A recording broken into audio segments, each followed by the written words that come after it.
नमस्ते दिदी बहिनी ढाबाको दिदी के गर्नुहुँदैछ? आलु फाले बनाउन आँटेको।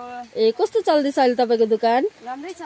आज के छ खानुमा देखाउनुस् त? भेज मोमो छ। खै ओए खाली छ त यस्तो बिक्री? ओ सुबह सुबह यस्तो बिक्री हुँदो रहेछ नि तपाईको? चिकन पकोडा। ए दुङदुङको पकोडाको लागि त पोच भएछ।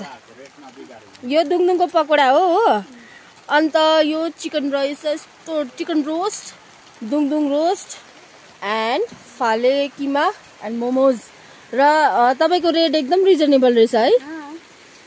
अनि कस्तो लाग्दैछ तपाईलाई दोकान गरेर? एकदम राम्रो। हाउसवाइफ खटेको अनुसार चाहिँ अलिअलि बढ्छ। अन्त हाउसवाइफ हुनु राम्रो रहेछ कि सेल्फ डिपेन्डेन्ट हुनु कि सेल्फ इन्डिपेन्डेन्ट हुनु राम्रो रहेछ? सेल्फ इन्डिपेन्डेन्ट हुनु राम्रो है, कमाइ हुन्छ। कमाइ नै हुन्छ। बुढामाथि किन भर पर्ने कि है? के भन्नुहुन्छ यो विषयमा अरू दिदी बहिनीहरूलाई? अरू त अब के भन्नु, घर बस्नु भन्नुहुन्छ कि भन्दा चाहिँ बरु यस्तै ठिक छ। कमाउनु है, कमाउनु पर्छ एक दुई रुपैयाँ पनि। बुढालाई मद्दत हुन्छ है। ल आजलाई यति नै है, भोलि भेटौँ ल। ल अन्त हाम्रो यस्तै छ है, रेस्टुरेन्ट चल्दैछ।